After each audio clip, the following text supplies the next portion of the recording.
In today's class, we are going to discuss important topic, that is the non-cooperation movement of 1920 to 1922. ये movement चली है. This was the first mass movement of the Indians against the British government. तो ये movement आज हम लोग discuss करेंगे. इसमें हम डिस्कस करेंगे इसके मीनिंग क्या था मूवमेंट का और इसके कॉजेस क्या थे. Meaning and causes we are going to discuss. Meaning of cooperation is किसी को हेल्प करना, सहयोग करना, सपोर्ट करना, दैट इज कॉपरेशन.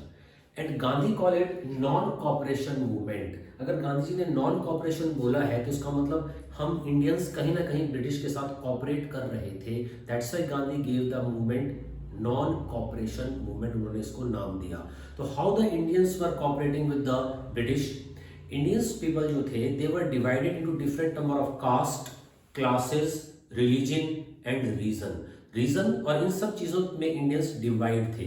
और ब्रिटिश जो थे they were expert in the rule of divide and rule policy. उनकी पॉलिसी थी divide and rule and it was very much easy for the British people to rule a country, to divide the people of a country who were already divided. जो divide थे caste के ऊपर, class के ऊपर, religion के ऊपर और reason के ऊपर. तो गांधी जी ने बोला कि अगर हम इनको कॉपरेट ना करें, Gandhi road in is autobiography कि अगर इंडियंस एक साल तक भी इनको कॉपरेट ना करें, मतलब इनके गुड्स को परचेज ना करें, तो ब्रिटिश को यहाँ से जाना पड़ेगा. और ऐसा हुआ भी कि 19 जब गांधी जी ने मूवमेंट स्टार्ट किया तो उसमें नॉन कॉपरेट जब हमने इनको नॉन कॉपरेट किया तो ब्रिटिश का जो इंपोर्ट था इंडिया में, जो उनकी जो परचेजिंग होती थी इंडिया में, जो उनके गुड्स बिकते थे, उसकी कॉस्ट 102 करोड़ से गिरकर 57 करोड़ तक आ गई थी. मतलब उनका इंपोर्ट इतना कम हो गया था, ब्रिटिश ट्रेड लॉस में चलने लगा था. और अगर हम उनको कॉपरेट ना करते और उसको कंटिन्यू करते रहते तो 57 करोड़ 0 करोड़ पर भी आ सकता था और ब्रिटिश पीपल को यहाँ से जाना पड़ता. क्यों? क्योंकि ब्रिटिश पीपल इंडिया में आए ही सिर्फ प्रॉफिटेबल ट्रेड के लिए थे और अगर उनका ट्रेड प्रॉफिटेबल नहीं रहेगा तो उनकी स्पाइनल कॉर्ड खत्म हो जाएगी और वो रुक नहीं पाएंगे यहाँ. That's why they had to leave India. तो गांधी जी ने इसीलिए बोला कि not to cooperate with the British. तो that was the meaning of this non cooperation movement. और इसके बाद हम लोग इसके इंपॉर्टेंट कॉजेज को डिस्कस करेंगे. देखिए कॉजेज की जब बात करती है तो नॉन कॉपरेशन मूवमेंट में द फर्स्ट इंपॉर्टेंट कॉज वो the first world war itself. First world war that was fought from 1914 to 1918 तक ये वॉर रहा. अब वॉर के टाइम में जो ब्रिटिश का जो डिफेंस बजट जो था, एक्सपेंडिचर्स जो थे वो बहुत ज़्यादा हाई एक्सपेंसेस हुए ब्रिटिश के. बहुत उनका पैसा बहुत खर्च हुआ था. तो उसको कंपनसेट करने के लिए ब्रिटिश ने इंडिया में हाई टैक्सेशन पॉलिसी फॉलो की और बहुत हाई टैक्स लगा दिए इंडियंस के ऊपर.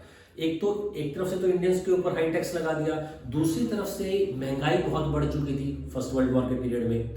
तो इंडियंस के ऊपर दोहरी मार पड़ रही थी. एक तो उनको हाई टैक्स देने थे, दूसरा महंगाई बहुत बढ़ चुकी थी, तीसरा इंडियंस जो थे अनएम्प्लॉयमेंट यहाँ पर बहुत ज़्यादा थी because of the British economic policies. तो आप समझ सकते हैं कि इंडियंस की हालत कितनी इकोनॉमिकली कितनी वीक उनकी हालत थी. हाई टैक्सेशन, टैक्स उनको ज़्यादा देने थे, चीज़ों की जो कीमतें थी वो ऑलमोस्ट डबल हो चुकी थी. तो इन सब चीज़ों से इंडियंस जो थे बहुत फ्रस्ट्रेटेड थे और कंप्लीटली डिससेटिस्फाइड थे ब्रिटिश से. उसके साथ ब्रिटिश ने रॉलेट एक्ट पास किया. रॉलेट एक्ट में ऐसा किसी भी इंडियन को बिना किसी चार्ज के 2 साल तक जेल में डाल के रखा जा सकता था. और उसमें उन्होंने 2 इंपॉर्टेंट इंडियन लीडर्स थे, डॉक्टर सैफुद्दीन किचलू और डॉक्टर सत्यपाल, उनको जेल में डाल दिया गया. इसमें इस एक्ट के बारे में बोला गया, रॉलेट एक्ट के बारे में, ना दलील, ना वकील, ना अपील. इसमें कुछ सुनवाई थी ही नहीं. सीधा जिस पर भी शक हो कि इनकी एक्टिविटीज ब्रिटिश गवर्नमेंट के अगेंस्ट है उसको सीधा जेल में डाल दो. तो that was the Rowlatt act. और उसको अपोज करने के लिए इंडियंस जलियांवाला बाग में इकट्ठा हुए 13 अप्रैल को और वहां पर जलियांवाला कांड हुआ, जलियांवाला बाग मैसेकर हुआ जिसमें हजारों लोग मारे गए, हजारों लोग घायल हो गए. That is all known to you people. तो अब जलियांवाला बाग से और रॉलेट एक्ट की वजह से इंडियंस जो थे, हिंदूज पर्टिकुलरली, वो कंप्लीटली डिससेटिस्फाइड थे ब्रिटिश से. तीसरा यहाँ पर इस इंपॉर्टेंट पॉइंट ये हुआ कि जब फर्स्ट वर्ल्ड वॉर का एंड हुआ बाय द 1918 तो Turkey was defeated by the British. और टर्की के जो रूलर थे, टर्की खलीफा ऑफ टर्की, उनको एंटायर मुस्लिम वर्ल्ड का रिलीजियस हेड माना जाता था.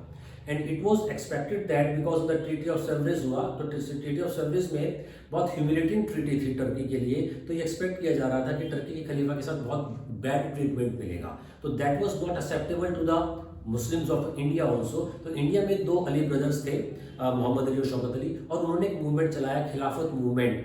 वो इसलिए चलाया कि ब्रिटिश टर्की और टर्की के खलीफा के साथ बैड ट्रीटमेंट ना दें. तो तो गांधी जी यहाँ पर ये देख रहे थे because of the Turkey Khalifa treatment, Muslims India में नाराज थे ब्रिटिश से। जलियांवाला बाग और रॉलेट एक्ट की वजह से हिंदू भी अगेंस्ट थे ब्रिटिश के। तो गांधी जी ने देखा कि that was an appropriate time to start a movement, क्योंकि हिंदूज और मुस्लिम दोनों इस टाइम यूनाइट थे और क्योंकि उनका एनिमी कॉमन था एंड एनिमी वाज ब्रिटिश। तो इसलिए गांधी जी ने दोनों को यूनाइट किया और एक मूवमेंट चलाई। उन्होंने ये बोला कि हम आपको नॉन कॉपरेशन में आप हमें सपोर्ट करें, हम आपको खिलाफत में सपोर्ट करेंगे। तो इस वजह से जब दोनों की यूनिटी हो गई, और दूसरा गांधी जी इस टाइम बहुत हाईली इंस्पायर्ड और मोटिवेटेड भी थे। गांधी जी साउथ अफ्रीका से आए थे और वहां पर उन्होंने सत्याग्रह चलाए थे नॉन वायलेंटली, और that was against the racial discrimination between the white and the black, और गांधी जी को वहां पर भी सक्सेस मिली। इंडिया में आकर गांधी जी ने 3 मूवमेंट चलाई, चंपारण सत्याग्रह, खेड़ा सत्याग्रह, अहमदाबाद मूवमेंट। तो इन सब मूवमेंट में गांधी जी को नॉन वायलेंटली बहुत सक्सेस मिली थी और Gandhi ji became a mass leader. Gandhi ji के साथ बहुत लोग आ गए थे। तो इन सब चीज़ों से इंस्पायर होकर गांधी जी ने 1922 का जो सेशन हुआ कांग्रेस का, उसमें गांधी जी ने एक प्रपोजल रखा नॉन कॉपरेशन मूवमेंट को लॉन्च करने के लिए, और उस प्रपोजल को कांग्रेस ने एक्सेप्ट कर लिया। तो इस तरह से हमने देखा कि ये कॉजेज थे नॉन कॉपरेशन मूवमेंट के, और इस वजह से नॉन कॉपरेशन मूवमेंट स्टार्ट हुआ। नेक्स्ट वीडियो में हम लोग डिस्कस करेंगे important phases of the non cooperation movement, what are the programs of non cooperation movement and why the non cooperation movement was failed also. ये हम next videos में discuss करेंगे। Students, like and share the video and subscribe the channel. Okay students, thanks.